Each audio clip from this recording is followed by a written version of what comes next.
Saudara-saudari terkasih, hari ini Sabtu 5 Juni 2021, Pekan Biasa ke-9, peringatan wajib Santo Bonifasius, Uskup dan Martir. Referensi renungan hari ini diambil dari Kitab Tobit bab 12 ayat 1, ayat 5 sampai dengan 15 dan dilanjutkan dengan ayat 20. Bacaan Injil diambil dari Injil Markus bab 12 ayat 38 sampai dengan 44.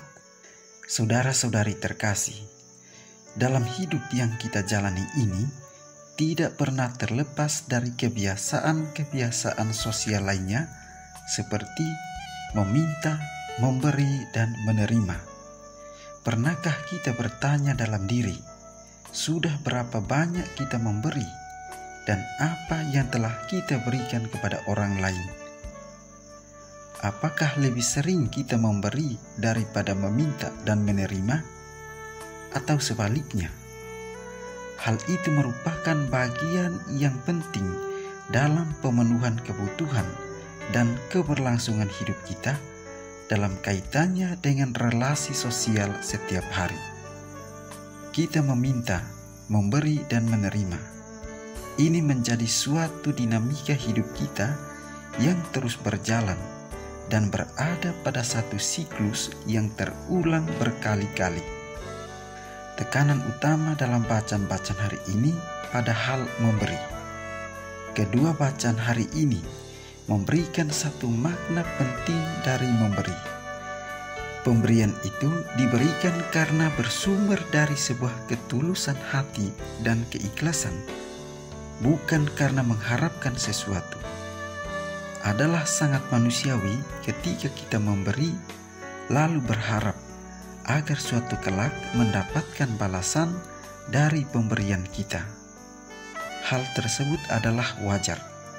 Namun, jika hal itu menjadi tujuan utama kita, itu bukanlah pemberian yang dimaksudkan. Saudara-saudari terkasih, bacaan-bacaan hari ini memperlihatkan kepada kita dua tokoh yang menjadi contoh. Yang pertama, malaikat Rafael. Ia menolak balas jasa dari apa yang dilakukannya kepada Tobia. Bukan untuk dia pemberian itu harus diberikan, tetapi kepada Allah. Yang kedua, seorang janda. Sebagaimana dikisahkan dalam Injil Markus, bahwa si janda tersebut memberi dari kekurangannya.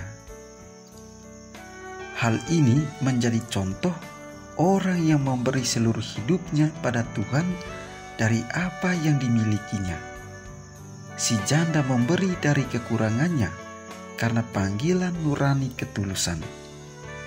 Terlepas dari kedua tokoh tersebut, Yesus Kristus merupakan contoh dan teladan sentral karena ia mempersembahkan seluruh hidupnya pada kehendak Allah untuk keselamatan umat manusia. Saudara-saudari terkasih, memberi merupakan satu hal yang sangat simpel dan sederhana, namun menuntut suatu pengorbanan yang besar. Pengorbanan itu dapat berupa banyak hal, yakni waktu, fisik, mental, dan materi.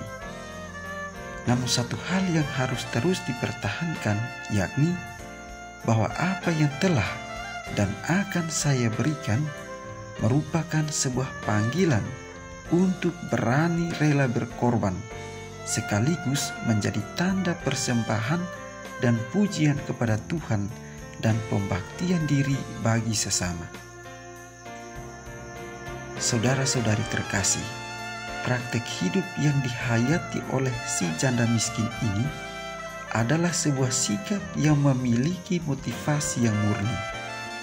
Setiap orang yang memiliki motivasi yang murni pasti hidupnya tulus.